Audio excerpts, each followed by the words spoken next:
Hello everyone, so this month we are going to do something a bit different. I'm simply going to analyze each session as I'm doing them. So because each time I'm recording myself, I'm watching what I did, and I'm going to I analyze what happened, and so I can take decision for the next session. So this is naturally what I do. So instead of just trying to hardly remember everything I done during the month, let's just get it progressively over the months, and then at the end of the month we are going to do some simple analysis. I think that's fun. Let's look at how it goes, because it allows me also to think back on my thinking process, see what was right, what was wrong, what was I expecting, and then what I was thinking, and so on. So I think it's going to allow me to record more accurately what happened, and then take better decision for the next month. So let's get to it.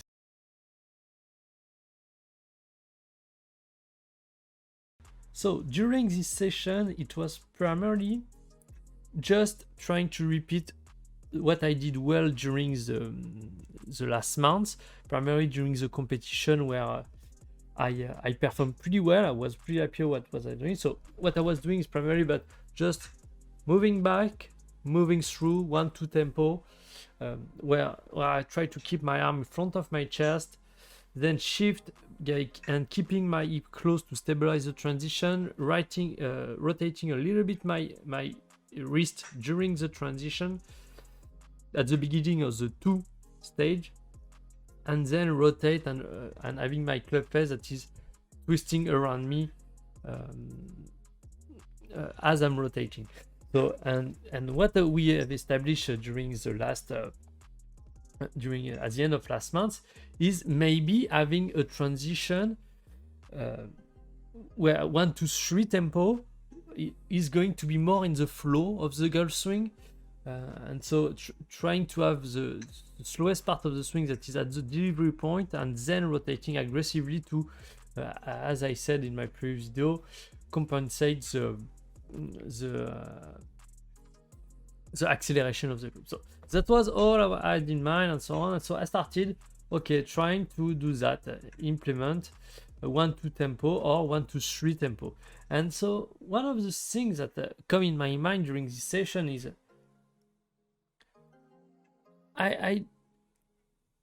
this true mastery is not about just doing one or doing the other, and so on, because this idea of building lag is going to create a lot more power, because you create lag and so on, and you rotate really aggressively during the release. So this is going to create a lot more power, where the 1-2 tempo is something that is way more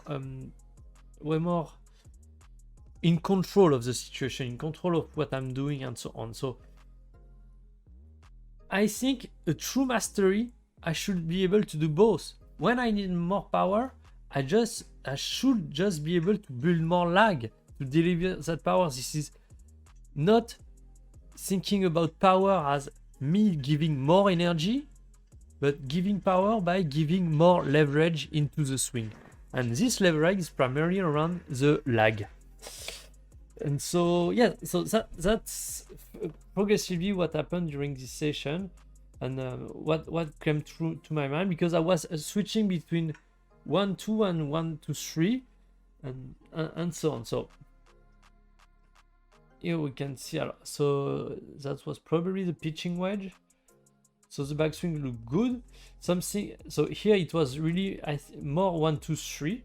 So I'm shifting and building lag, but then what I saw, and this is a common thing that I saw, because I already watched the video. So next session I'm not going to watch it until we get to it, but I already watched, and so what I'm starting to rotate too early. And so I think this is primarily around, I already said that during the last month, but my right leg that should bend a lot more during the transition in order to squat down a lot and prevent my hip from starting to rotate too early. And also this is going to help me shift more my weight to the left, and so I can bring my arm down back to delivery position, then I can rotate aggressively. But it wasn't, I mean, that's still good.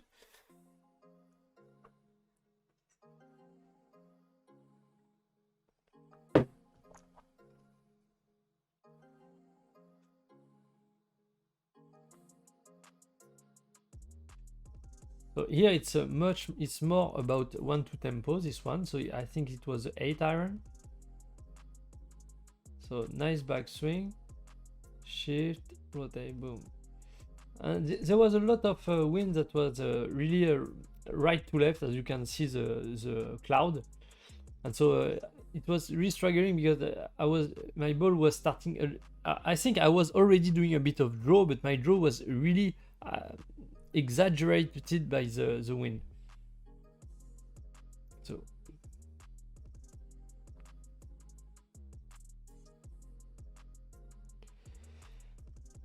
and yes, that's a pretty good swing actually to have this 1-2 tempo, because yeah, I feel in control. I feel that I just don't use. This is just perfection in the simplification way, where when I'm do 1-2-3 tempo, it's much more about like this. It's much more about power. It's no more about precision and accuracy. I think the 1-2 tempo is good. And also something I thought about was this idea of, if I'm practicing both, this idea of having a transition like 1-2-3, where I'm more in the flow of the swing, will have some effect on the just 1-2 motion that I'm trying to do, because at some point this will just become one same swing, where either I'm building more lag or I'm building less lag. And so even if at some point I will feel I'm just rotating back, rotating through, I will probably going to do subconsciously this transition, and which is more in the flow of the swing. So also that I think this is because I think until now I was really thinking about the swing as just one thing that is exactly something, and I should not deviate from this exact thing. But now that I'm thinking about it, true mastery is go beyond that. Okay, that's the motion, but true mastery is about me owning this motion so much that I can do whatever I want with it. And I think that this is that. So I have a motion, and I'm able to control the amount of lag I'm putting in that motion. And this control of lag is going to give me the control of the power in the swing. Where in terms of energy that I put physically into the swing, this is constant. This is always the same energy levels that I put in everything. But depending on whether or not I want to hit it further, I'm going to build more or less lag. Yeah, so that was something that crossed to my mind, changing the way I think about the glove swing, instead of just having one motion and I should not deviate any at all from it. Yeah, maybe relax a bit and having a broader comprehension and mastery over my motion, so I can actually do whatever I want with it.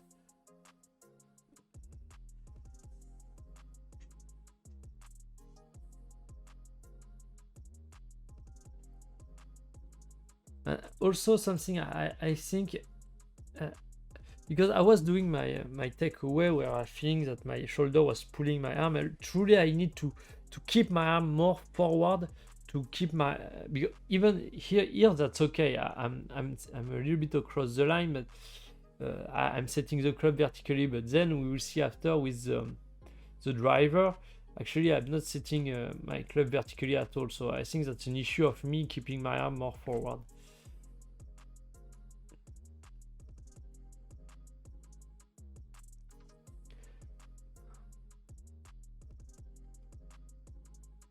Yeah, we can see in this angle actually that I'm rotating my hips kind of over the top, or maybe just flat on a flat plane, where actually have my hip rotating on an inclined plane that allow me to come from the inside.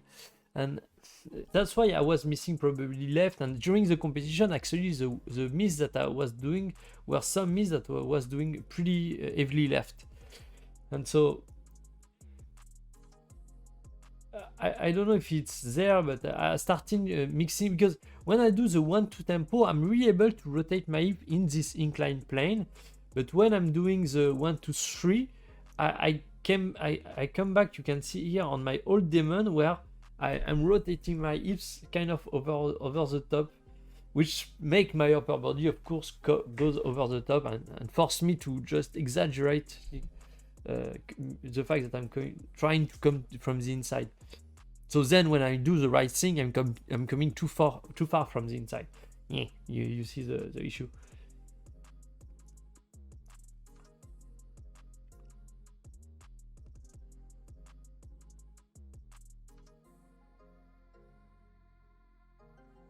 Up, driving with my right side,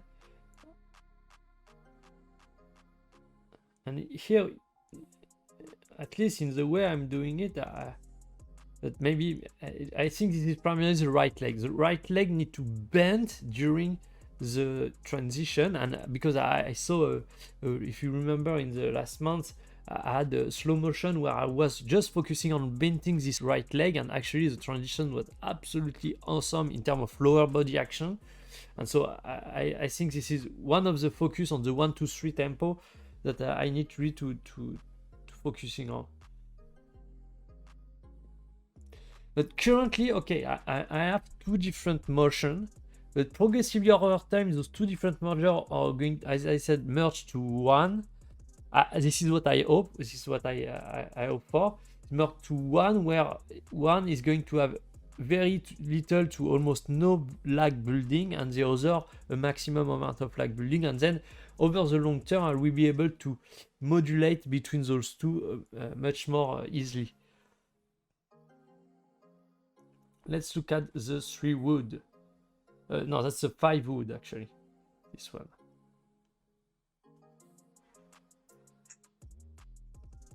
So this is what I was saying here.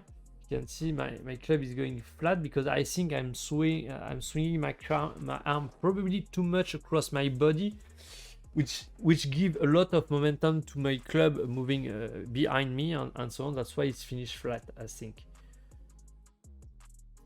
Actually, my lower body here is not that bad. It's better, not exceptional, but better.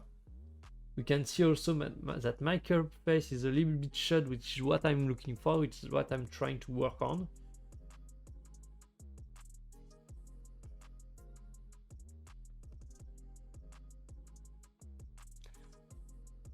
Yeah, 30 minutes. Let's wrap things up quickly, because if I'm doing this for every session of the month, it's going to take a very long time just to... For the whole video is going to take a while. So here, yeah, my arm, you can see, I don't even have finished the swing that I know I'm going to get flat. Yeah. 1, 2.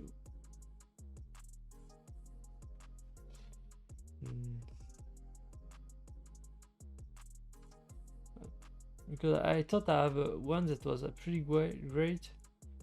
So what is that one?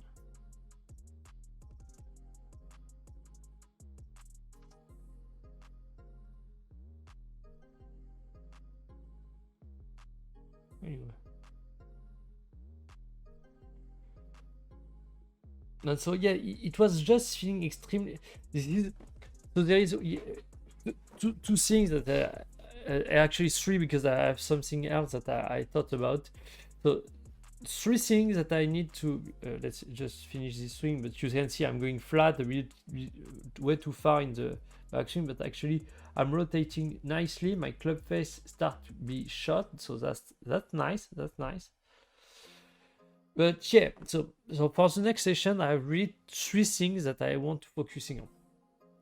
First, being able to keep my as I'm rotating my hips back, really keeping my arm forward in front of my chest in order to facilitate the set of the club and the building of the leg. So this is something I need to focusing on.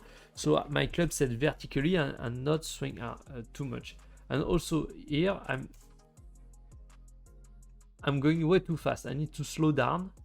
I need to keep slowing down to make my backswing good and limit as much as possible the momentum of the club. Then during the transition on the 1-2-3 tempo is about flexing my right leg as much as possible in order to help build this leg and transition before I start rotating.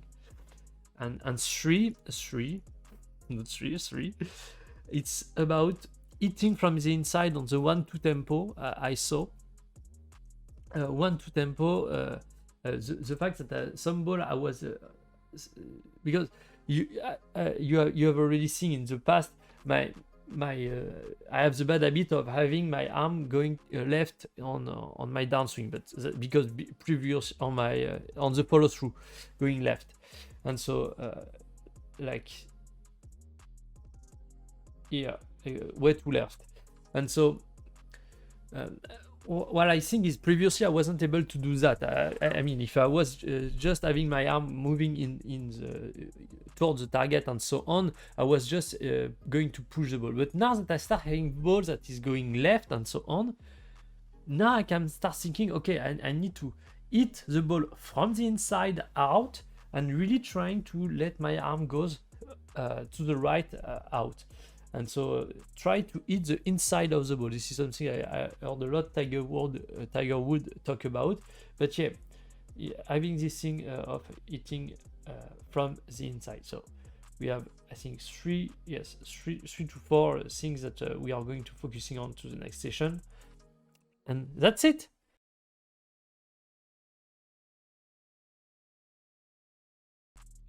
Hello. So this time, this is a bit different. Yesterday, I already watched the video before we got on to the analysis, but today I didn't. So let's get to it. Let's see what.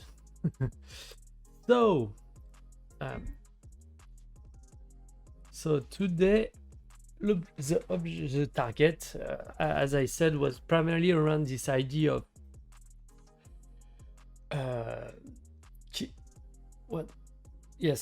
keeping my right leg flexed during the back, keeping my arm forward in the back swing, then in the transition my my right leg bent, then rotating and so on, and I had some kind of epiphany in the way I should rotate my hip actually. So let's say this is the inner muscle, the external muscle that the inner muscle is is closing the hip and the external muscle is extending the hip.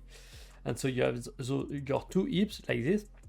And so what I realized is just if I contract my right hip and extend my left hip, this allows me to actually rotate my hip and be very centered as I'm doing so. Where what I was doing until now was primarily rotating my whole body, and so my upper body was shifting a little bit to the right.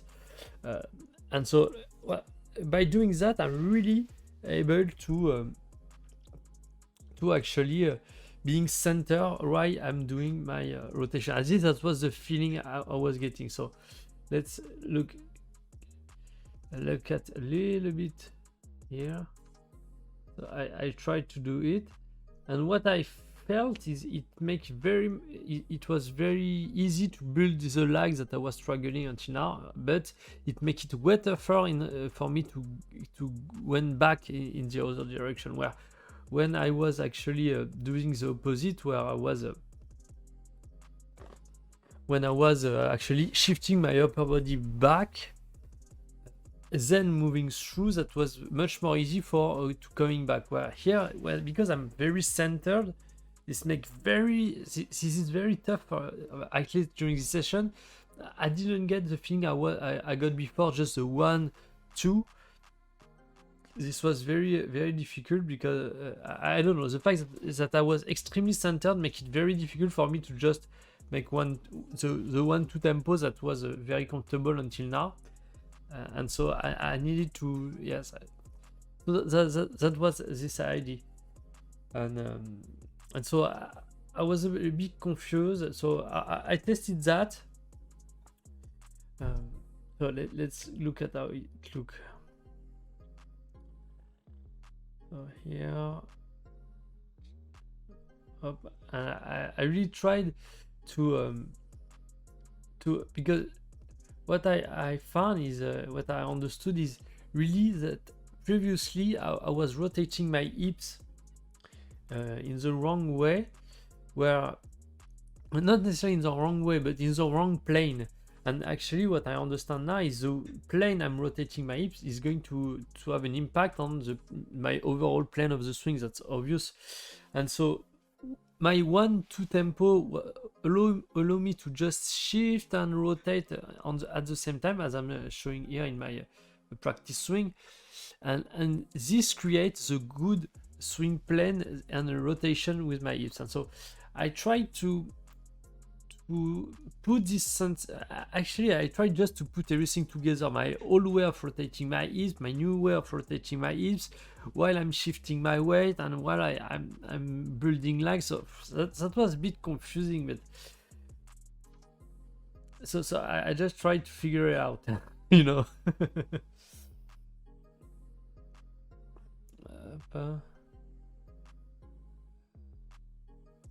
So yes, the lower body is not that is actually quite good, I think. So I'm shifting, so that's not that bad actually. So we can see here that the fact that I'm rotating my hips, the way I did it, contracting my inner muscle and extending my external one, make it easier, and so this creates this make me extremely centered. And so what I see here is that allow me to shift my weight, to shift my lower body much more easily actually.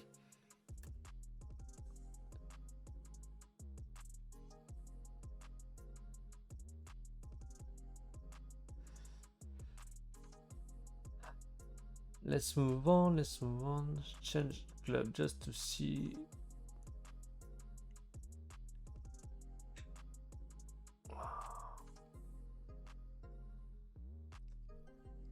So yes, I'm building a bit more lag, so that's better.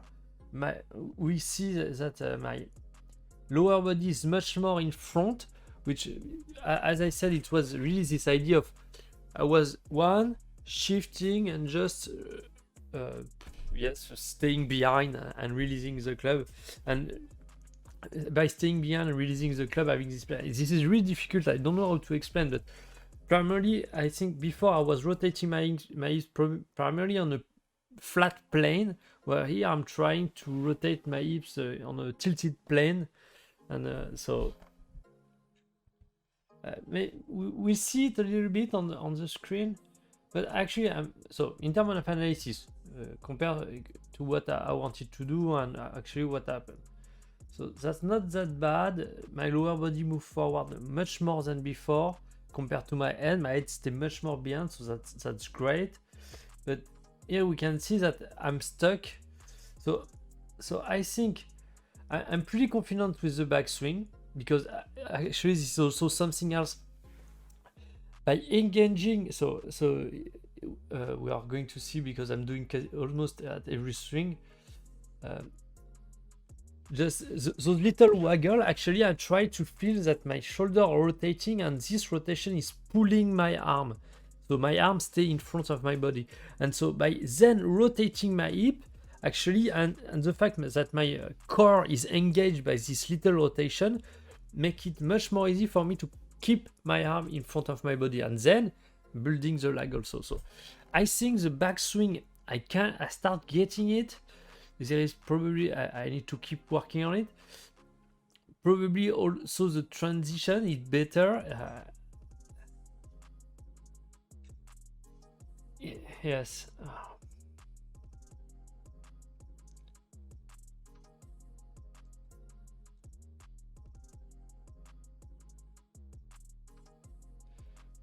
Probably this is just, I just need to continue to exaggerate what I'm doing. But then you can see here I'm losing my lag pretty much, and I think yes, that's probably the way. Then I'm rotating, so I need to, because I need to merge this idea of staying behind with what I was doing before, which was rotating my hips, keeping my arm forearm, and closing the club face through impact, which allowed me to rotate more. But when I was doing that before, my upper body was turning too much. So I need to understand how to merge those two together, doing what I'm doing here by staying behind a lot more while rotating through much more than that. So this is the thing I need to figure out. But yeah, I was a lot less comfortable actually than I was during my competition. During this session, I have not really any control over my ball flight. But I mean, when I think about 155 things at a time, of course I'm not going to have any control over what I'm doing. You know what I mean? So, but yeah, I wasn't even feeling really comfortable. But what I like is, yeah, the lower body looks good. I think I need to keep working on that. Then the lag also, I need, I think, to accentuate that, to do it much more than what I'm doing. Don't hesitate to go on the extreme of that. Until now, my backswing looks pretty good. If you come back here, I'm building lag and transitioning. That's good, and I'm still starting to rotate my upper body a bit too much. So, there is still some stuff I don't get. I mean, maybe I'm still going a bit too far with my backswing, and maybe I need to start the transition way sooner. I don't know. I need to figure it out.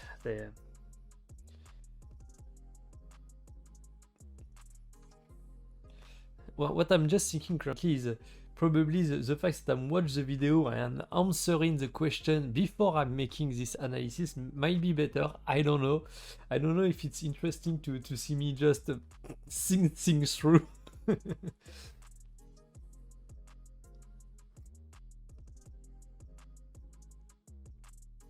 Yeah, we can see here.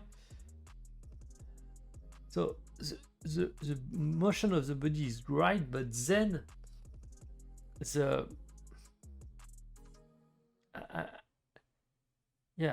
I'm just forced to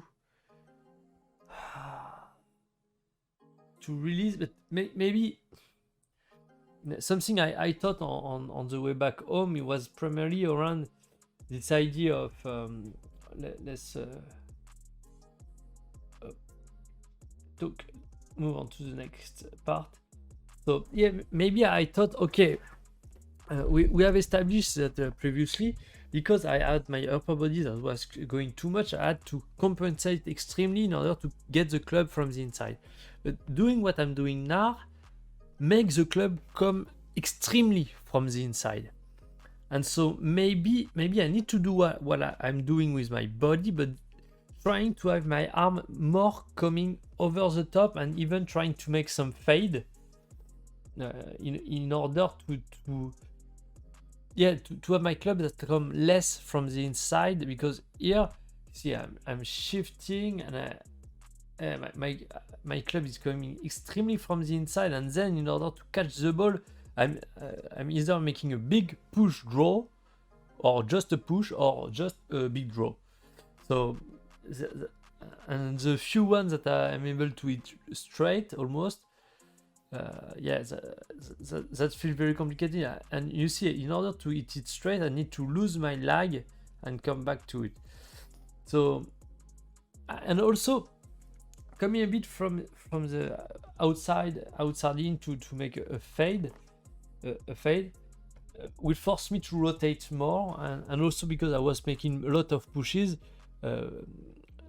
So something I saw earlier in last month was that actually the doing some turning more was enabled me to actually hit the ball straighter. When I'm going too far from the inside, rotating more, get the ball more in line. That all those things that are confusing in my head, that are tapping and so on. So I'll probably come up with I'm pretty happy with the backswing. Let's face it.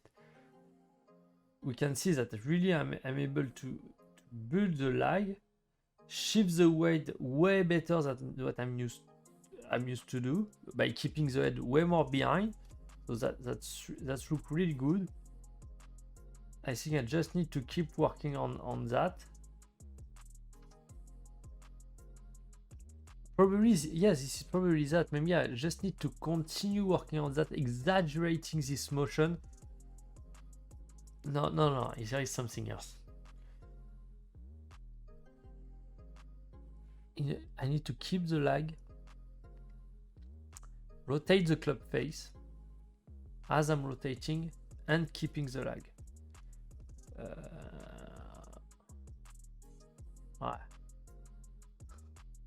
Yeah, because you see here, I'm just blocking. I'm not turning anymore.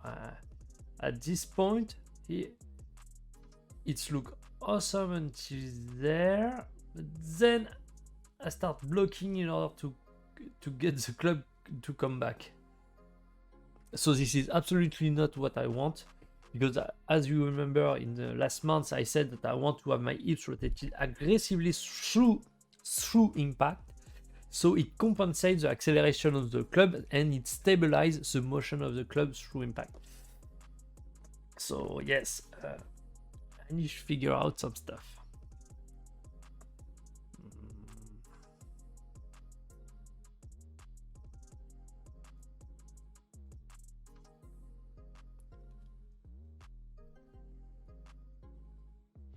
Probably tomorrow. Tomorrow I'm going on the golf course, so we'll see on the golf course. But the next session I will probably do a down the line angle, because I think this is where I'm going to see more stuff. Because here, except for the fact that I'm losing my line, this is not very useful on this angle, and the overall swing, it looks good, but.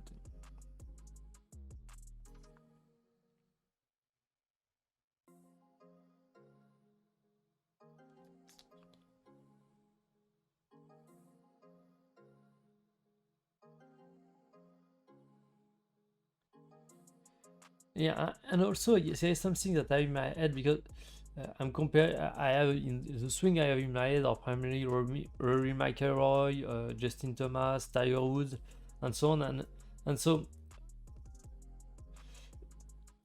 I don't have my arms that they are stuck, but my right elbow is not flying very away from my chest, and so. This is more like something that Tiger Woods do, not what Rory McIlroy do. So I need either to well, yes.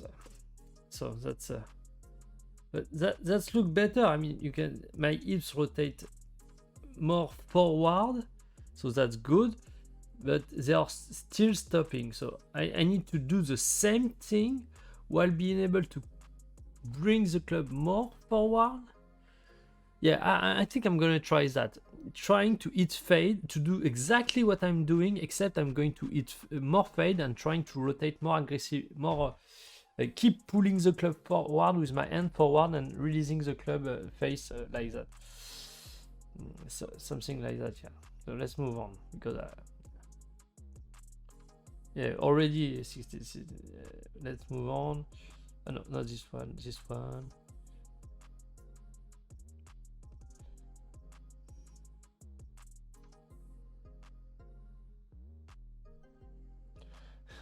I think the end of the month is going to be very interesting to see my seeking process. You remember that? So yes, that doesn't look that bad.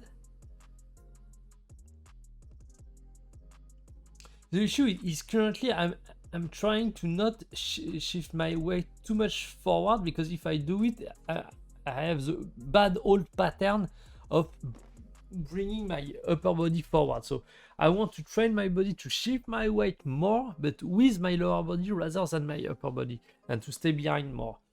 So yeah, and I was feeling that actually. But I think the fact that I'm getting my hands that come like this is because if I just keep turning, I'm going to make a push. And if I want to get the ball to come back to straight, I need to release the lag. This is I think this is why I'm doing that. So yes, anyway.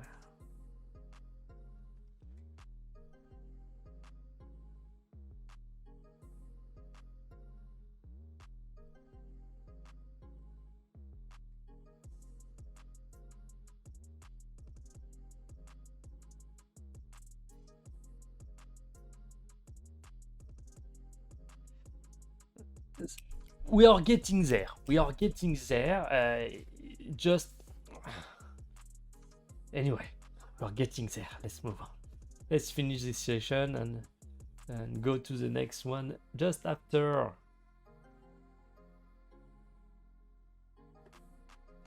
So with the driver. So I'm resisting probably not enough with the lower body. I'm getting way too long. And I'm rotating way too soon. So there is a very big issue of weight shift. Yeah, I think yes, this lag that I'm doing, I need to exaggerate it a lot more.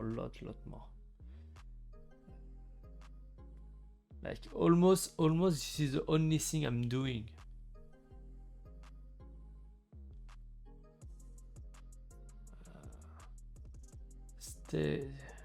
I don't know. Then I went on to just long drive mode. I just wanted to see if I apply what I was doing with my long drive technique, what happened. And actually it wasn't that bad. I just had a few balls that wasn't that great, but then I started hitting pretty good drive.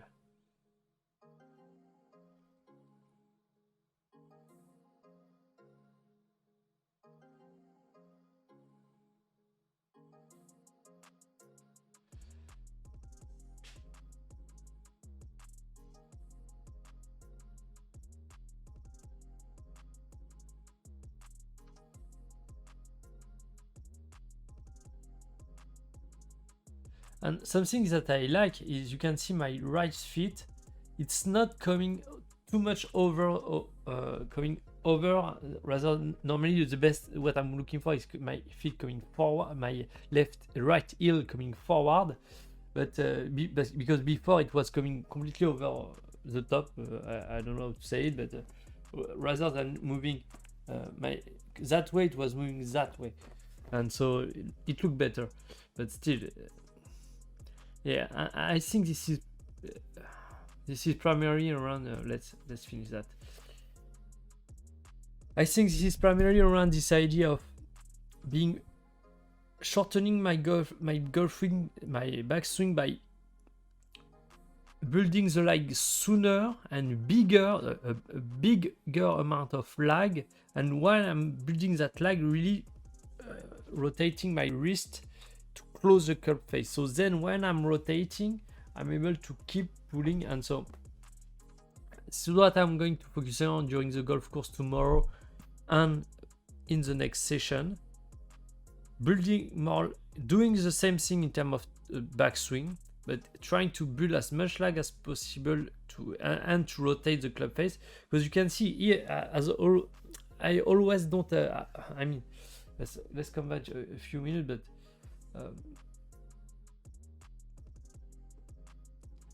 my arm are not very straight. I'm setting the club way too late, and my arm are flexed, and so this makes it difficult, I think, to. Anyway, let's wrap things up. So yes, the focus of the next session and on the golf is going to be my backswing, trying to make it set the club earlier, build more lag, and shutting the club face as much as I can, and then trying to rotate and hit fades with my irons. And yes, let's do that with every club. Maybe the driver, I like hitting draw with the driver. But yes, so anyway, let's move on.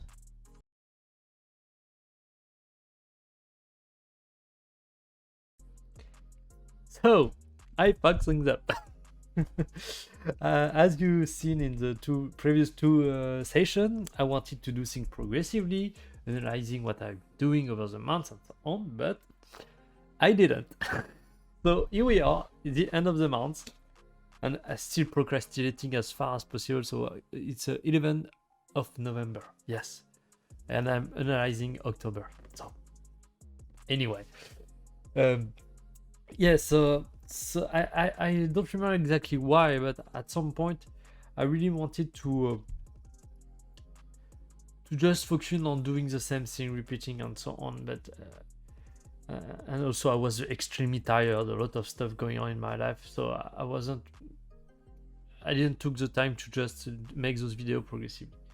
But anyway, we will try to make it this analysis on what is going on, because I'm really happy of what I'm currently doing during the month of November, but I wouldn't be able to come to that level for if it wasn't for the month of October. So I need to come back on what I did. So here we go. Session 3. Yes, we are recording. Session 3. Backswing. Extending my left arm and waiting for the lag. Downswing and release. Yes. Sorry. Back. Probably transition. Backswing and transition. Maybe I made a mistake.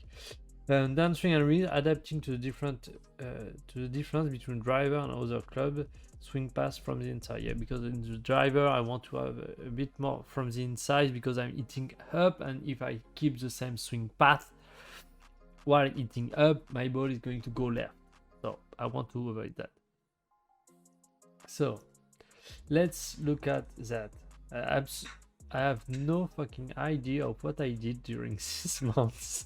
During this session, I don't remember.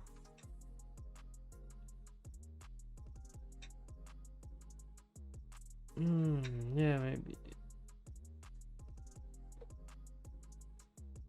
So something interesting is yeah. So what was it? Sorry. Oh yes. So yeah, something very interesting here is the fact that I keep my backswing very short by extending my left arm. It's something that is very interesting, because I'm struggling to shorten my backswing. So if I can, so that's something interesting. But I don't like my lower body, and so this is something I'm continuing to work on. And we will see the difference after a few sessions. But with my hips that are actually doing this motion as I'm rotating back, as I explained in the previous session. So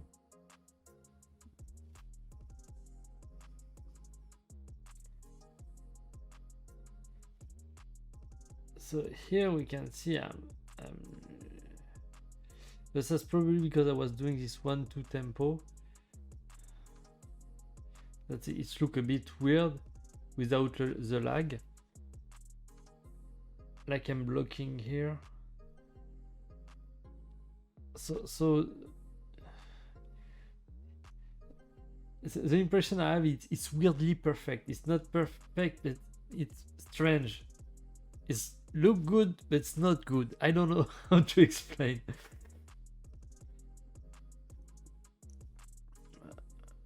So the backswing, actually, it's just so far. I don't remember what I did. So let's move on.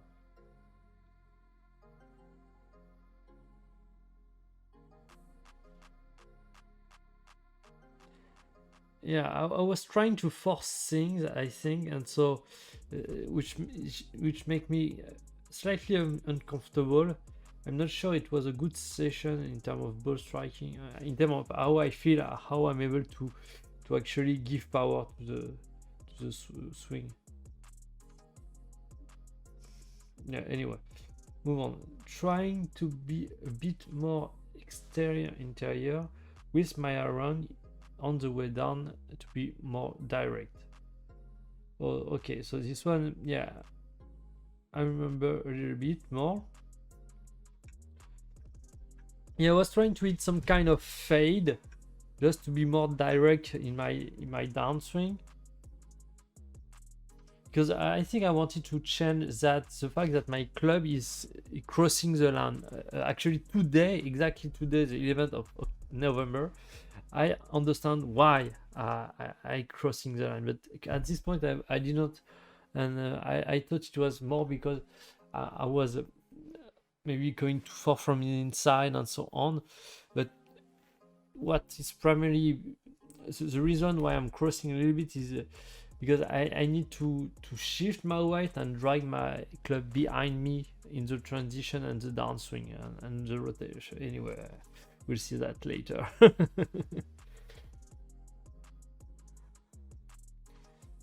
Because yeah, I was hitting the ball a little bit from too much from the inside and so on, and so just to work on a more neutral trajectory, I thought, okay, let's hit some fade, try to hit some fade in order to get a more neutral path and so on.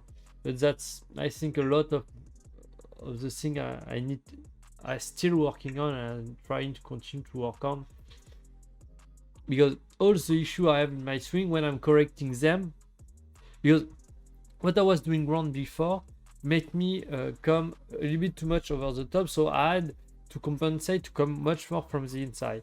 But now that I'm start making things right, I'm starting coming way too far from the inside, and so I didn't understand this at this point, but the more I'm doing things right, the more from the inside I'm getting, and so of course I need to adapt to not do that anymore.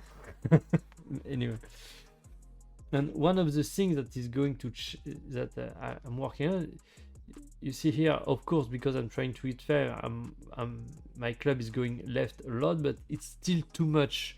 Even and this is because I'm not shifting my weight enough forward while rotating my club face and so on. But anyway, let's move on to the next session.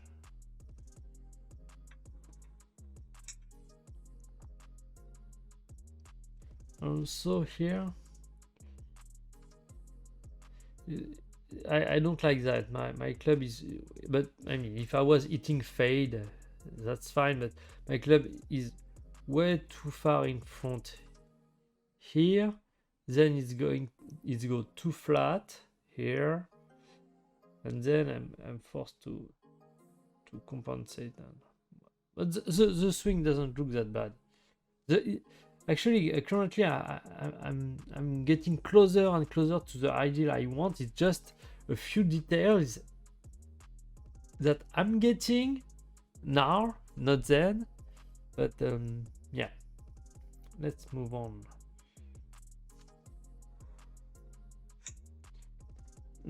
Something I fixed also, this is that you see the fact that I'm getting up out of my posture before I'm going down, and this is something I have worked on, and actually I found a solution, which is starting the transition right from the beginning, almost. But you see, so session 5, keep repeating the same things but feel strange. Wait a minute. Oh yes, I forgot, I changed my hat. Don't remember if I already did it before. Oh, here you can see I also got some AirPod like this one right there, and actually I tried to right there. I tried to swing with them, and it helped me because every time I was doing something wrong in my follow through, boom, like this. It just got off of my ears, and so it really helped me. So I think I broke them, but because they fall a lot, they fell fall fall a lot. I don't know. Anyway, uh, so yes, it helped me having more rotating more and having a much more smooth motion through impact, because if I don't have this smooth motion, my AirPod are dropping. And so again, so yeah, so at this point I gave up, but I keep doing this, and actually I'm keep doing it. And there is something very interesting actually with the fact that I'm using AirPod is uh, because I started doing the same thing over and over and over. I want. I'm feeling that I'm now entering in a new phase of my training, which is more about automation, becoming natural with the motion. Even though I still have some stuff that I need to figure out, in general term, I'm still repeating the same thing over and over, and that's fine. That's great, because until now my issue was really that I just wasn't able to fix myself to something and just repeating it in order to get more comfortable and mastering my technique.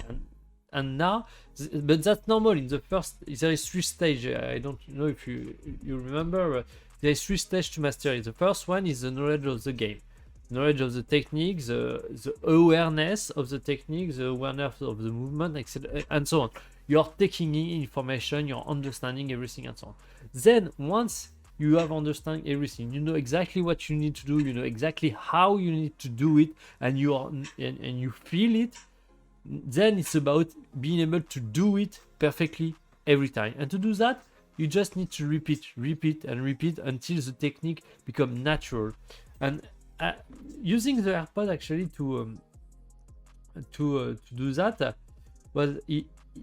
not to do that, but I can listen to music, I can watch a TV show while I'm training, and so I'm not focusing anymore on my technique. I'm just focusing on just repeating, feeling comfortable with the technique, and so on.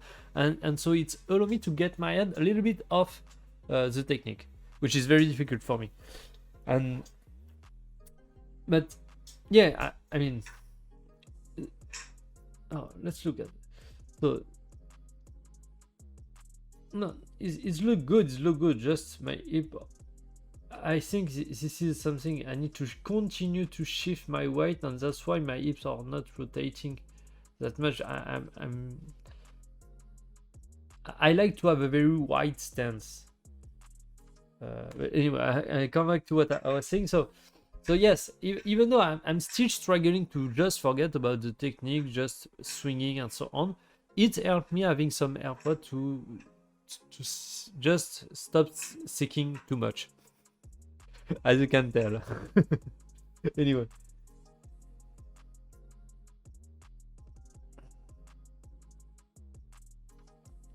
but yeah, the swing doesn't look that bad. I still struggle because struggle to have my backswing where I get out of my posture, but that's look better. Just you can see here I'm losing my lie a bit earlier, but this I find a fix. I think I need to clarify that during this month. Oh, let's do some fun stuff.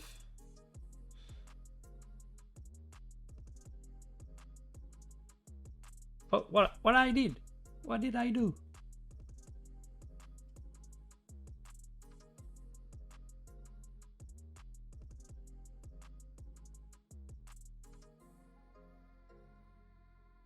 What did I do?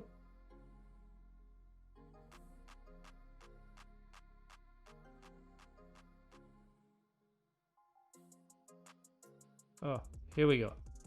I think. Yes, it was that. Sorry for that.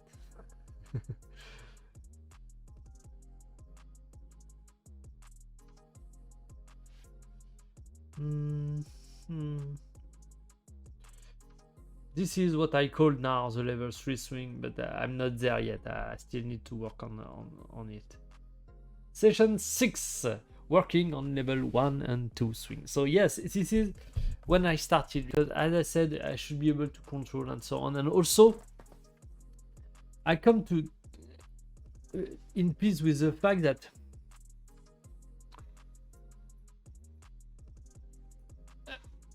I cannot use the same swing with my driver or with my wedges and so on, or even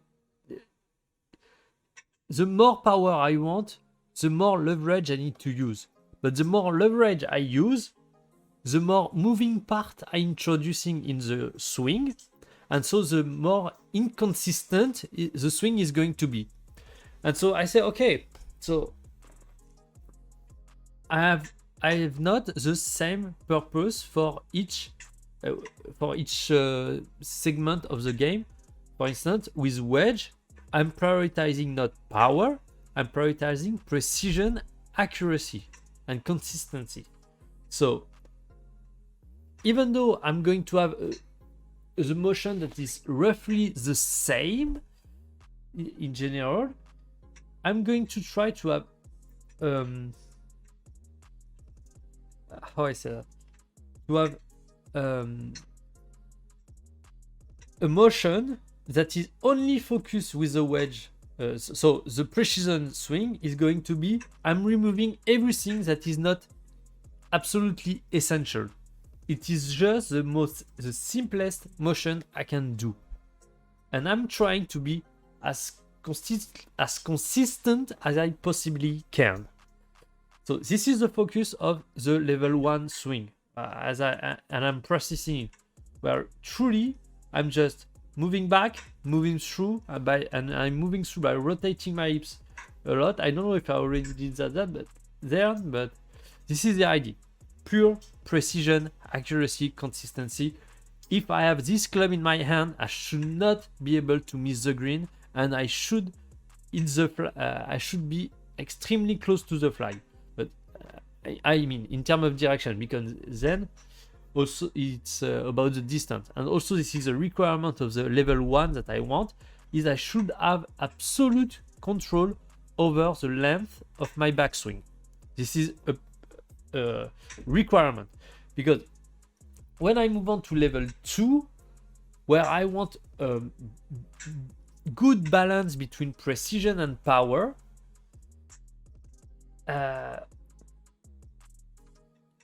I'm doing that by creating a little bit more lag, using a little bit more my lower body as leverage, but it's way more difficult for me to control the length of my backswing when I'm doing that.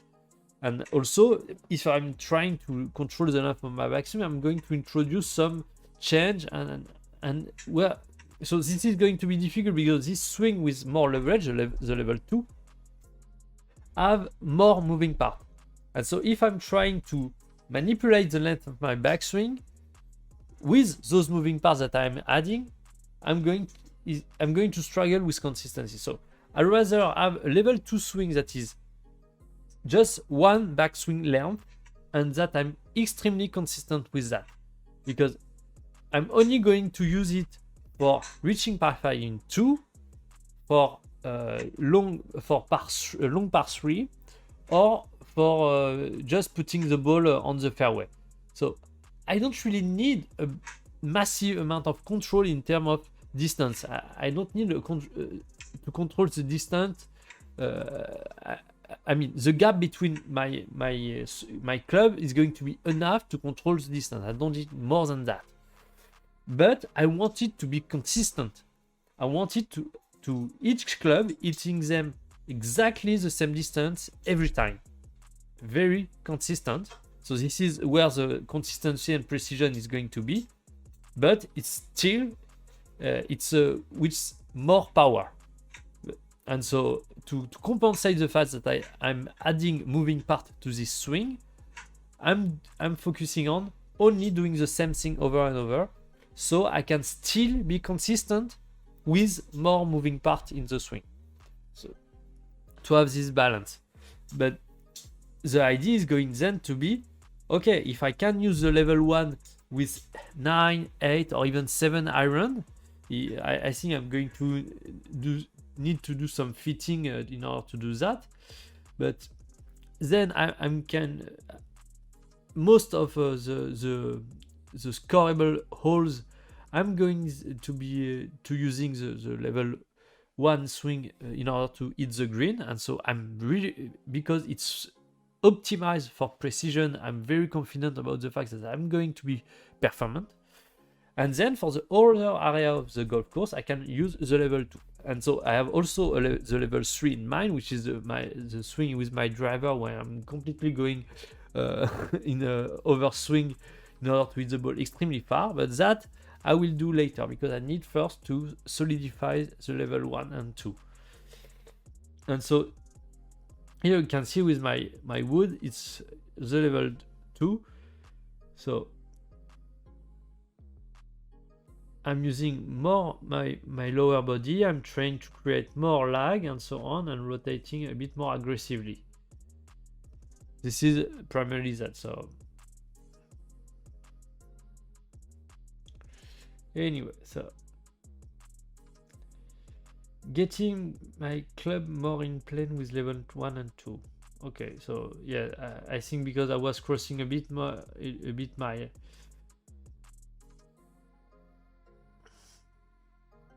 And also I realized, as I was just working on having a good level 1 swing, it was very interesting to me that even just that, even when I'm removing every moving part in my backswing, and then I'm just keeping the most essential part, I was still not struggling. I mean, my precision was better, especially because I'm working with shorter club and so on. But I mean, this level 1 is absolute precision, accuracy, and consistency that I'm looking for.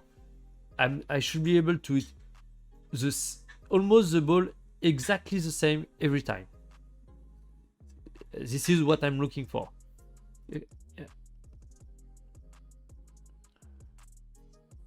I'm better in plan.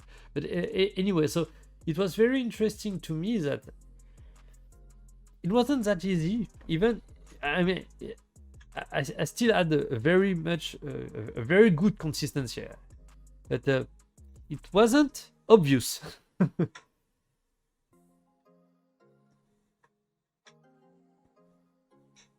You can see I'm still with my AirPods.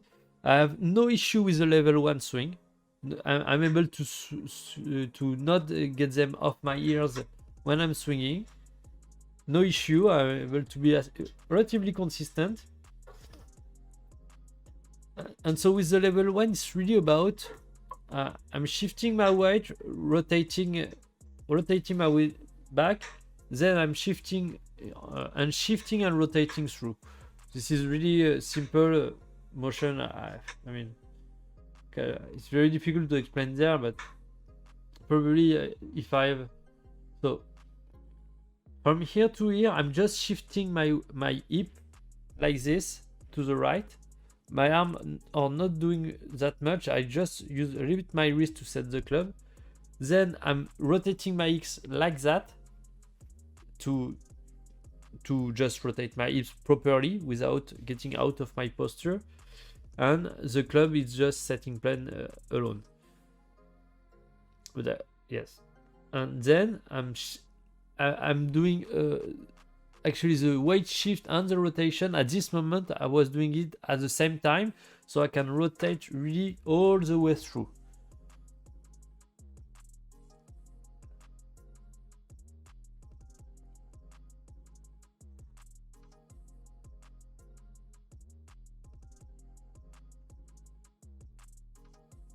So, and here the level 2. So with the level 2, my goal was really to set the club here, then stretch my upper body as I'm shifting my weight back to the left. So I'm setting my club, then I'm shifting my weight back to the left, and I'm stretching the core, and then I'm rotating through. And when I'm doing it right, you can see my AirPod are not dropping.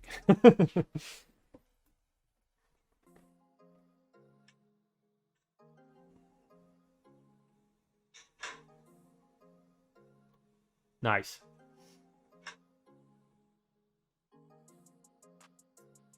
But what I don't like is I'm losing a bit of angle between my chest and my left leg. My left knee need to be a little bit more bent. This is the thing that I'm looking for, and also this is, I think this one is an 8 iron probably or something like that.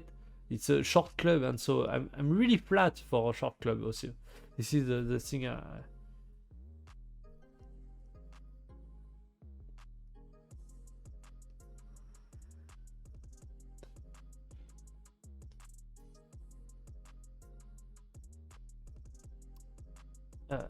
Is everything working yet? Yes, we are still live.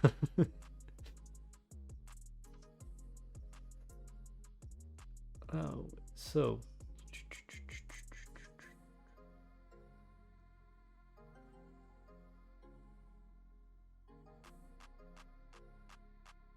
and also because this is that is I'm progressively moving towards the ideal swing I want. You can see here I dropped my AirPod.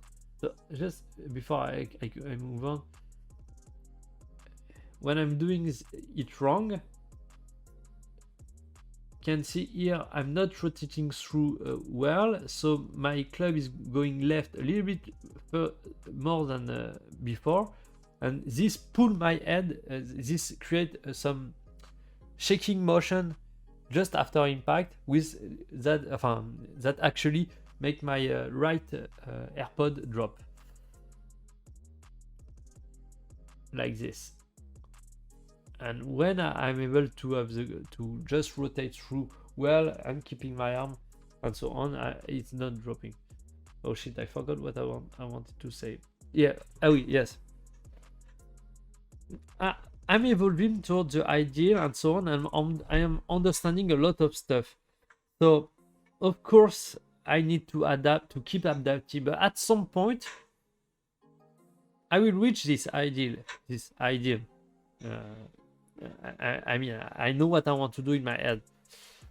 And progressively, and actually this is what I'm doing, what I realized is over the years, I wanted absolutely to fix myself, stop changing things and so on. That's not how it works. You train, you understand stuff, you understand things, and then you adapt to the things that you have understood. And the more you understand, the less you have to understand in the future. And so the more consistent, the less change you are making and so on. And this is what is going on currently. I'm understanding better and better, and so now I'm reaching the point where I need to change less and less. The change I'm making are more subtle, they have less impact on the quality of my game and so on.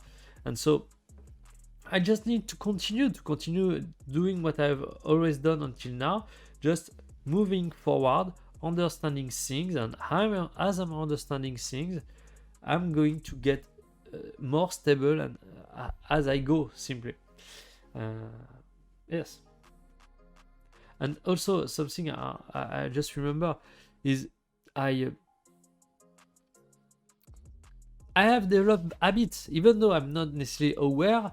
My neural system is used to do some things in a certain way, and of course when I'm changing, then my neural system is going to adapt to optimize for the thing I'm changing. Then I'm going to feel a bit different, and I'm going to be able to understand new things because my neural system is going to get rid of the old stuff and to adapt to the new stuff and so on.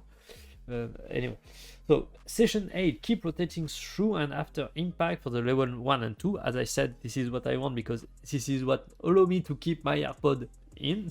And testing level 3. So level 3, if I remember, it's the long drive.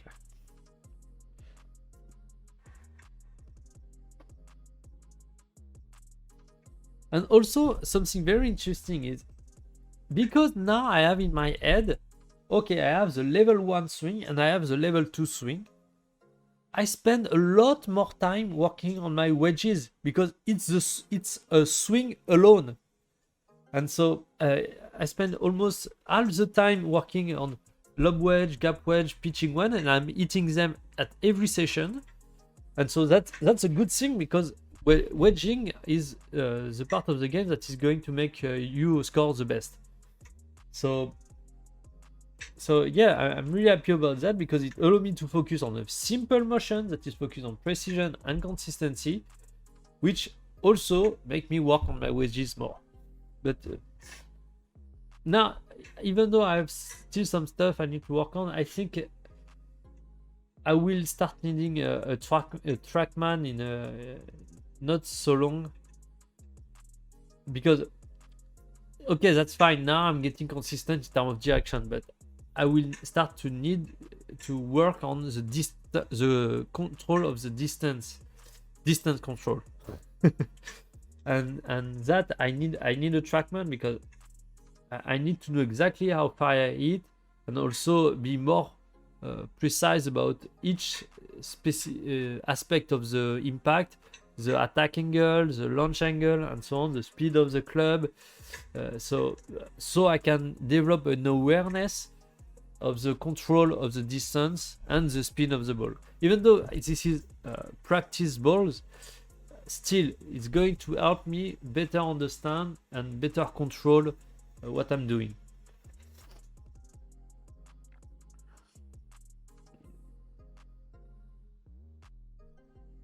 So you can see here my AirPods are still there, and so also there is that I don't know if that was the case at this session, but I was starting hitting a little bit a push draw, but I think that's because I'm crossing the line here. So then the club comes too far from the inside, and so of course if I'm rotating right, I'm getting the ball anyway. So, but the overall thing is good. And that's why I didn't want. I mean, at this point I was just almost doing the same thing over and over, just trying to become more aware, become more comfortable, and so on. So I didn't have anything to speak about. And also, yeah, as I said, I was starting to be more unconscious of what I'm doing. What I mean by that is, I think I was watching some TV show as I was hitting ball. I didn't want to be focusing on what I was doing. I wanted to train. That is what just some daily routine I'm doing. I'm just going to the range, hitting balls without even thinking about it, in order to forget about the technique, having the technique that become more and more natural. And so I was listening to some stuff and so on. So that's something I want to go much deeper into, because I want to be able to do, even with the level 2 swing, keep my AirPod in order to less focusing on what I'm doing.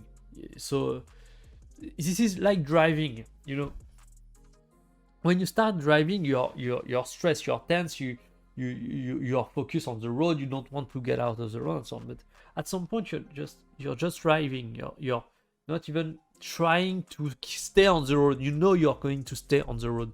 And so this is the idea that I want to reach, because until now I was thinking all the time about my technique, about what I need to do and so on. But I know that was fine until now, because I needed to work on my technique, and I needed to progress. I wasn't as good as I wanted to be, and that's fine. But now that I'm start reaching, even though I still have some stuff I need to figure out and tweak, but that's very subtle stuff now. Now I need really to pass on to the next level, which is about forgetting about the technique, getting the technique into my subconscious, and being able to do it without even trying to do it. And so this is why I want to listen to music when I'm doing it. Also, it's going to make the the training more fun. I want to be able to watch TV show when I'm doing it, or YouTube videos anyway. But so I'm able to, and still being able to hit consistent shot. Every shot, bam, bam, bam, just nail it every time. And the goal actually that I have in mind is really, because this is this idea, perfection. What is perfection? I think perfection is, you can quantify it. You can, in some way. where you say if you are able to do 20 shots in a row without making a mistake, you're reaching perfection. You're as good as you can be. And the reason for that is one mistake in more than 20 shots is over 95% of success rate. In statistics, over 95% is making one mistake in over 95 in less than 5% of the time. One mistake in less than 5% of the time is just a statistical anomaly. Random stuff can happen. You can make a mistake. You're human. You're not a robot. And so, but 1 in 20 is actually something humanly possible. But okay, if you make less than one mistake in 20, but you still make some mistake sometimes, that's fine. You are human. You are not a robot, and so we are not trying to be a robot. But so this idea, I think, is going to be that on the practice range when I'm just hitting balls without even trying. I need to reach that level where I'm able to hit just 20 good shots in a row without even trying and so on. Then I will know, okay, my technique and my level of mastery is as good as it possibly can. And when I reach this point, I will know it will be time to move on to the third stage of mastery, which is going to be doing good shot when you need to do it. So this is primarily the training on concentration, focus. When you need to get a shot perfectly done, you're doing it. And that's a different thing, because you need every fiber of your being to be focused and to execute things well when you did it. And this is, and also you can reach a higher level of focus. You can just transcend the technique, transcend your level, because doing 1 in 20, it should be just your base level. You're not even trying. But when you do try, your level should be higher. And that's the very big difference between the good and the great. And so this will be the third stage of mastery. But for now, I'm entering the second stage. So, keep my arm more forward in the backswing on level 1 and 2. Okay. So yeah, level 3, stage 3 of mastery, we'll see that later. For now, I really need to own my technique, mastering it, being comfortable with it, going on the golf course and scoring good without even trying. That should be the goal. That all those things are becoming natural. Then this is going to be about developing, working on the flow state primarily, but being able to do it on demand in order to just destroy the golf course. This channel is called 54 not for nothing. This is my alley. I want to be able to do 18 birdies in a row on a golf course. That requires a total mastery of the game. Anyway, let's move on. So yeah, maybe I think I wanted to solve this issue of crossing the line by keeping my arm more in front, I think, maybe. But you can see that it didn't really change much. But as you can see, I don't change really that much what I'm doing. I'm just testing more subtle stuff here and there, just to see what impact it has and so on.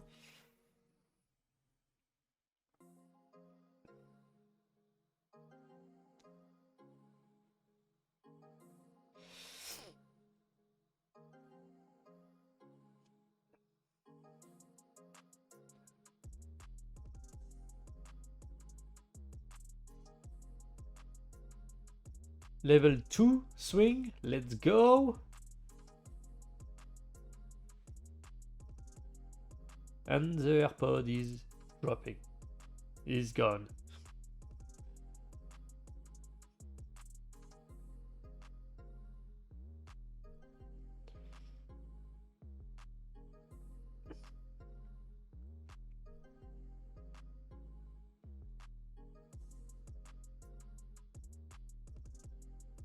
here you can see I'm not doing it right. I'm not rotating through, and so the club is moving left extremely strongly just after impact, and this pull my hand, and so my AirPod is dropping. But this is a sign of inconsistency through impact, and that's probably why I'm not able to hit as many green as I want.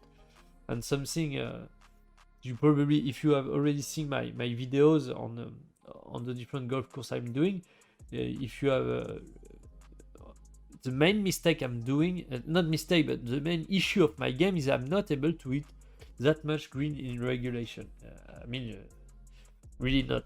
So I think that's primarily because I'm not stable through impact. But anyway, so actually I'm doing a golf course this Friday. So we'll see how it goes with the level 1 and 2 swing. So sorry, I didn't see level 1 looping behind the top, leading me to better understand the motion through impact. So yes, here I want it really to, because I'm still crossing the line here and don't understand. Now I'm understanding. Currently I have understood that this is about how I'm doing the transition and downswing. I mean, I need to transition while keeping my club behind me and dropping my arm more in front. Then, because what I've understood is I need to rotate through all the way until impact in order to keep the motion going and so on. But if I'm start doing that right from the top, I'm getting stuck at impact. I have too much rotation, not necessarily too much, but I'm stuck. And so I need to have my arms that come a little bit more front, shifting my weight a little bit more forward, and then I can rotate through, and I'm not stuck. Something like that. But so here I was trying just to rotate my wrist over the top, but without really understanding, because I was doing things right in the transition, but not then in the downswing. So, but anyway, I was still consistent. So that's what I like with what I've come forward with my level 1 swing, is even if I'm not perfectly comfortable yet or so on, the mistake I'm doing in terms of direction are not that huge. I'm not missing green with that, so that's good thing. It's just I'm not really comfortable, or because I want to be perfectly straight all the time. so this is what I want, but I'm not there yet. But overall, it's pretty good. It allowed me to be very consistent, to have a decent contact all the time. So really good stuff. And you can see here, I don't think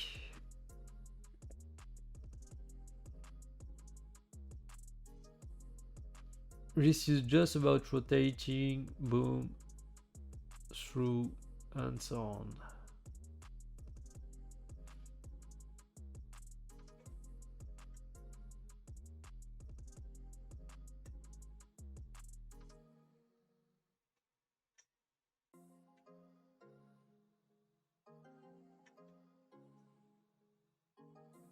I think I was, I was testing some stuff also with the way I was doing my backswing, but anyway, doesn't change that much.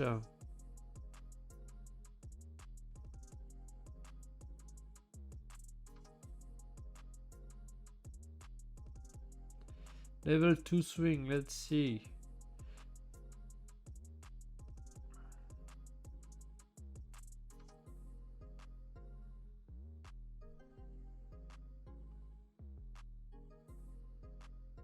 Also, I started to do a lot less, because also, doing the level 1 and 2 swing is primarily using iron. So I started eating less and less wood, even though I still eat one here. But so that's great, because the issue in my game is my iron play. So if I can spend more time doing my irons, that's a good thing. Actually, this ring looked pretty good. Maybe not this one, but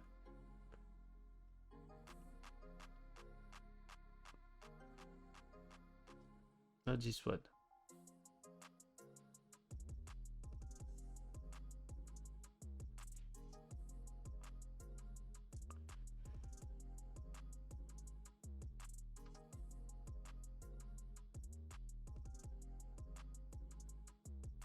Yeah, that's not that bad. That's not that bad at all. I still have to work on some stuff, but that's not that bad. So thanks. Anyway, a lot of stuff, but it put me on the right way. Clearly, this idea of level 1 and 2 swing is a good idea because I need to fix my shot towards the greens, at least with the short iron and the wedges, at least with that. And having a level 1 swing that is only focusing on optimizing this aspect of my game, I think that's the right thing to do, because I'm good. My two strengths are my putting and my driver. With my driver, I put the ball at a decent distance on the fairway almost every time, so that's good. But if I cannot put the ball on the green at a short distance from the flag, what else can I? It doesn't matter if I have a good putting or not. I cannot convert, and so I hope this is going to make a big difference in my game. And I saw the last competition I've done where actually my iron play was good.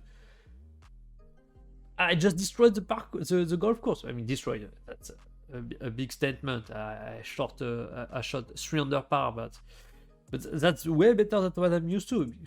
Even though I want to score a lot lower, but yeah, if I am able to fix this second shot, this shot towards the green aspect of my game, that is an issue, that has always been an issue, I think I'm going to start making some really big score, some really good score, and I hope this is going to help. And I'm pretty positive. It starts looking really good, and also the level 2 swing, I'm start understanding a lot of stuff, and I'm getting closer and closer to the ideal swing I always wanted to have. So yeah, pretty happy about it. So thanks you for watching, and I see you next time.